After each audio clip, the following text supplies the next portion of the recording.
Welcome to New Possibilities. I speak truth to power without fear. So, for this video, I'm going to talk about Joe Biden and some of the changes that he made immediately on day one. He signed a lot of executive orders to reverse a lot of the crap that Donald Trump had put into place to clean up Donald Trump's mess. And I'm going to highlight one thing in particular, but I will, briefly mention some of the other things. But I'm going to focus on one decision in particular that he made. So, one of the things that Joe Biden did is he reversed that Muslim ban. The Trump administration had placed a ban on Muslims traveling to this country, on, Muslims from various countries. And so Joe Biden basically got rid of that ban. And I'm glad that he did so. That ban was nothing but xenophobic. That ban was, an expression of bigotry and hatred towards Muslims. It was a ban that was designed to collectively punish Muslims all over the world, based on the actions of a few people. It was nothing short of profiling people based on their religion. That was discriminatory, and I'm glad that it's been, gotten rid of. I'm glad that Joe Biden made that important step. Another thing that Joe Biden did is he signed executive orders rejoining the Paris Climate Accord, and also, he reversed Donald Trump's decision to withdraw from the World Health Organization. Because the World Health Organization was really critical. They were saying things about the COVID-19 and how it should be addressed, things that Donald Trump didn't like. So he decided to, have the United States pull out of the World Health Organization, which is a dumb decision at a time when we are dealing with a global pandemic. So I'm glad that Joe Biden made the decision to rejoin the World Health Organization. Another thing that he did is he imposed, Joe Biden imposed a mask mandate on federal property. So on federal property, people have to wear masks. And this is very important. We know how important masks are, because the mask protects people from the virus. It protects people from, prevents people from spreading it. And it also prevents people from contracting the virus if they're wearing a proper mask and they're wearing it properly. So I think that that was an important step. And I hope that, the Biden administration aggressively addresses this problem of COVID-19, because we're looking at a situation where over 400,000 people have died from this virus. That is a lot of people. That's almost 500,000 people. Imagine if some foreign power killed that many Americans. Do you know, we would treat that as an urgent situation, and that's how we have to deal with this virus, this pandemic, this killing so many people. Many of us know people who have been touched by this virus. Despite all the talk of all these conspiracy wackos, this thing is real, and it is taking people's lives. It's taking people's lives. I know someone who passed away from this virus personally.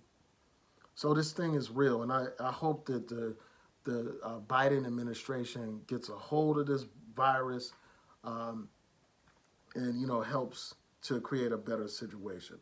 Another thing that they did is, that Biden did is he canceled the Keystone pipeline. That's a very important issue for environmentalists. So that was a major development. He also changed things so that non-citizens can be included in the census and the apportionment. And that's very important, because regardless of whether or not somebody is a citizen, they are still using resources, and they still matter, and they still count. And their population is important, because the population determines the allocation of resources from the federal government. So it's something that's very important. these things help determine how the political system is set up, like how many representatives and all that stuff people get. So this is very important, and I think that that's a great step ahead. So the thing that I want to focus on is Donald Trump's, you know, 1776 commission and Biden's decision to basically get rid of that commission. You know, he basically rescinded Donald Trump's 1776 commission.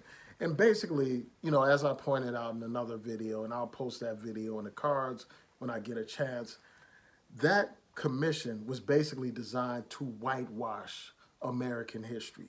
It was designed to downplay slavery. You know, it was also designed to, you know, glorify these founding fathers and, you know, downplay their role and their involvement in slavery. You know, it was also designed to condemn progressive politics and to discredit the civil rights movement.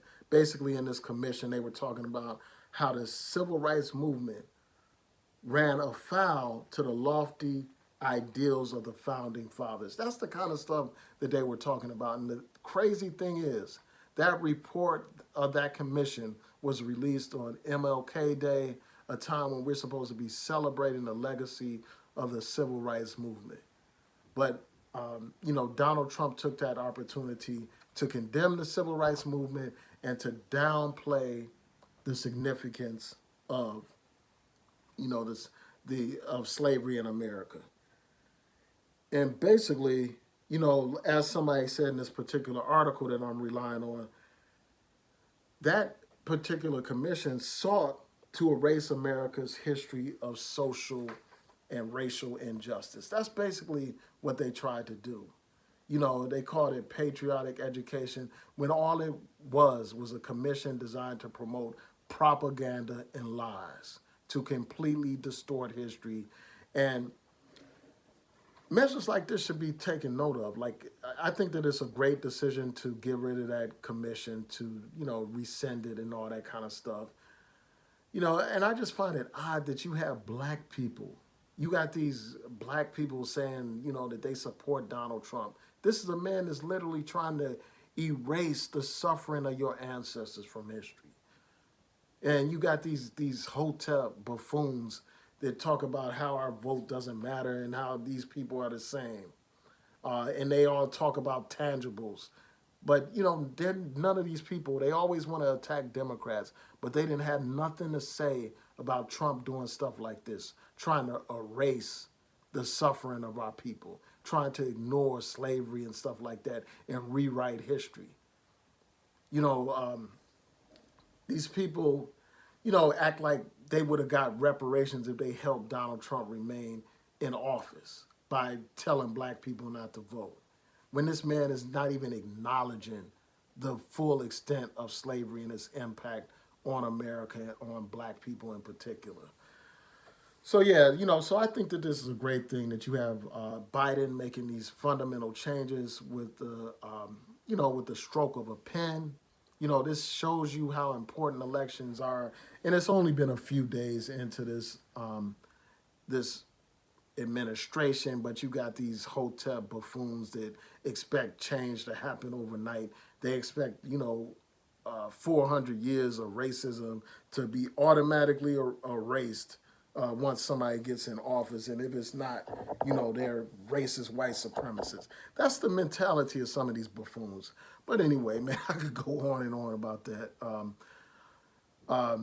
So those are some things. You know, another thing that that Biden is trying to do is put the, you know, have Harriet Tubman on a $20 bill. You know, because the Trump administration tried to stall that effort or to stop that effort. And Biden is picking up where the Obama administration left off on that issue. And I think that that's commendable. I'm going to do a follow-up video, you know, responding to these hotel people that got so much to say about, you know, about this decision to get Harriet Tubman on the $20 bill. And I'm so tempted to just dive into it right now, but I'm going to save that for another video. So With that, please rate, comment, subscribe, like the video, share the video, hit that notification bell so that you'll know when I post new content on here. Peace and blessings. Have a good night.